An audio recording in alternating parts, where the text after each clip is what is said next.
Hello friends. तो ये हमारे प्राचीन इतिहास की क्लास 15 है और आज हम इस क्लास में हमारे वैदिक सभ्यता, जिसे हम वैदिक सिविलाइजेशन भी कहते हैं, उसके बारे में पढ़ेंगे। इस वैदिक सभ्यता के जो जनक बोले जाते हैं वो होते हैं आपके आर्यंस। वैदिक सभ्यता में आपकी 1500 ईसा पूर्व के ये स्टार्ट हुई थी और ये कहा जाता है कि भारत में 1500 ईसा पूर्व के आसपास आपके आर्यंस आ गए थे। तो फ्रेंड्स,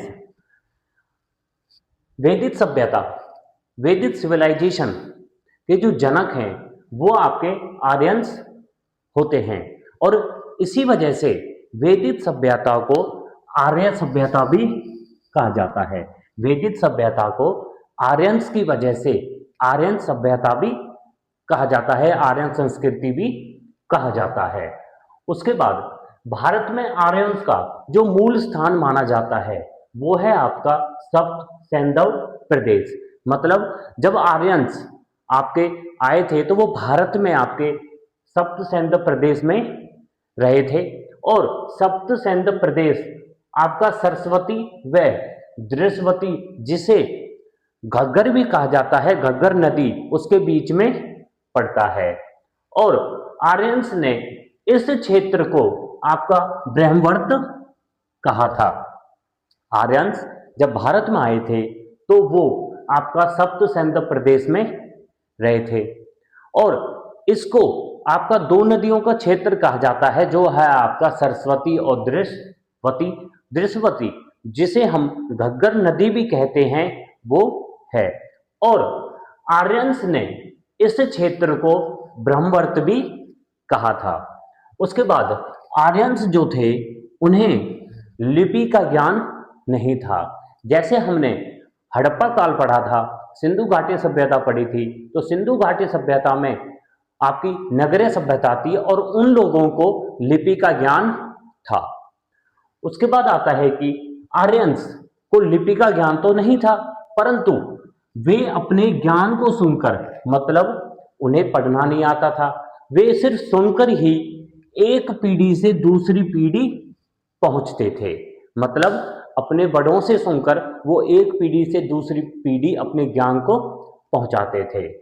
इसलिए जो वैदिक सभ्यता है, वैदिक सभ्यता को श्रुति, ग्रंथ व साहित्य भी कहा जाता है।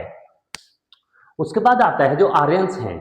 आर्यंस की जानकारी हमें हमारे प्राचीन वेद ऋग्वेद से मिलती है। आर्यंस की जानकारी हमें ऋग्वेद से मिलती है और ऋग्वेद में आर्यंस का जो उल्लेख हुआ है वो आपका 36 बार हुआ है। आर्यन शब्द का उल्लेख ऋग्वेद में 36 बार हुआ है। आर्यंस का जो मुख्य व्यवसाय था वो था आपका पशुपालन व कृषि। आर्य जो समाज था वो आपका पुरुष प्रधान था। हमने अपनी जो प्रीवियस क्लासेस में सिंधु घाटी सभ्यता के बारे में पढ़ा था, तो सिंधु घाटी सभ्यता का समाज था आपका मातृ सत्तात्मक, मतलब माता उसमें प्रधान रहती थी। परंतु आर्यंस में, आर्यंस का जो समाज था वो आपका पुरुष प्रधान था। मतलब आर्यंस में जो पुरुष होते थे वो आपके प्रधान होते थे। उसके बाद आता है कि बहुत सारे इतिहासकारों का अपना अपना मत है कि आर्यंस कहाँ से आए थे। तो आपके बाल गंगाधर तिलक, बाल गंगाधर तिलक ने ये कहा था कि जो आर्यंस थे, आर्यंस आपके आर्कटिक प्रदेश उत्तरी ध्रुव से आए थे। उसके बाद आता है स्वामी दयानंद सरस्वती, और स्वामी दयानंद सरस्वती ने ये कहा था कि आर्यंस जो भारत में आए थे वो आपके तिब्बत के क्षेत्र से आए थे। तिब्बत क्षेत्र से आपके आर्यंस आए थे, ये आपका स्वामी दयानंद सरस्वती ने कहा था। उसके बाद आता है डॉक्टर संपूर्णानंद, और डॉक्टर संपूर्णानंद ने ये कहा था कि आर्यंस आपके आल्प्स पर्वत के पूर्व में यूरोशियन के निकट से आए थे। उसके बाद आता है अविनाश चंद्र, और अविनाश चंद्र ने यह कहा था कि आर्यंस आपके सप्त सैंधव क्षेत्र से ही आए थे, मतलब सप्त सैंधव क्षेत्र के ही वो निवासी थे। उसके बाद आता है आपका पंडित गंगानाथ झा, और पंडित गंगानाथ झा ने यह कहा था कि आर्यंस आपके भ्रमसी देश से आए थे। उसके बाद आता है आपका डी.एस. त्रिवेदी, और डी.एस. त्रिवेदी ने यह कहा था कि आर्यंस आपके देविका क्षेत्र से आए थे, जिसे हम मुल्तानवी कहते हैं। उसके बाद आता है कि मेयर कीथ और olden worth. Mayor Keith olden worth ने यह कहा था कि जो आर्यंस आए थे वो आपके पामीर के पठार क्षेत्र से आए थे भारत में। उसके बाद आता है विलियम जोन्स, और विलियम जोन्स ने यह कहा था कि आर्यंस जो आए थे वो आपके यूरोप क्षेत्र से आए थे। उसके बाद आता है पी गाइड्स, और पी गाइड्स ने यह कहा था कि जो आर्यंस आए थे वो आपके हंगरी क्षेत्र से आए थे, जो आपका यूरोप में है, और डैन्यूब नदी घाटी से आए थे।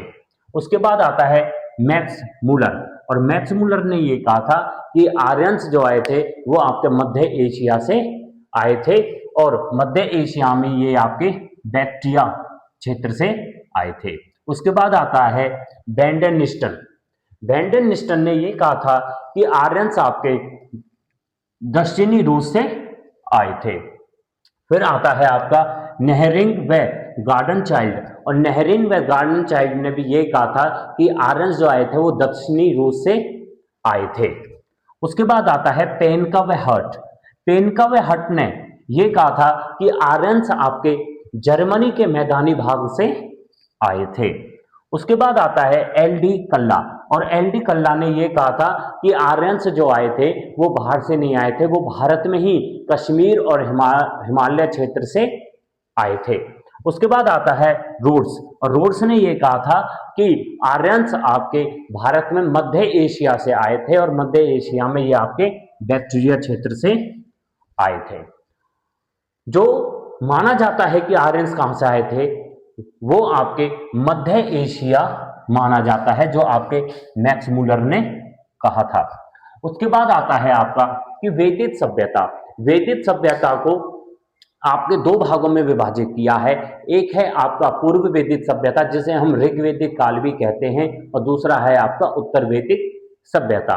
तो हमारा जो वैदिक सभ्यता है, वैदिक सभ्यता का जो आपका समय माना जाता है वो आपका 1500 ईसा पूर्व से 1600 ईसा पूर्व माना जाता है। तो इसका आपका दो भागों में विभाजित किया हुआ है। एक है आपका पूर्व या ऋग्वैदिक काल, जो है आपका 1500 से 1000 ईसा पूर्व, और दूसरा है उत्तर वैदिक काल, जो है आपका 1000 ईसा पूर्व से 600 ईसा पूर्व।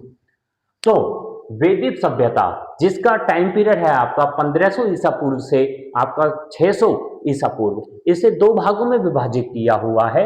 जो है आपका वैदिक काल, जिसे हम पूर्व वैदिक काल भी कहते हैं, और दूसरा है आपका उत्तर वैदिक काल, मतलब ऋग्वेद के बाद का जो काल है उसे हम उत्तर वैदिक काल भी कहते हैं।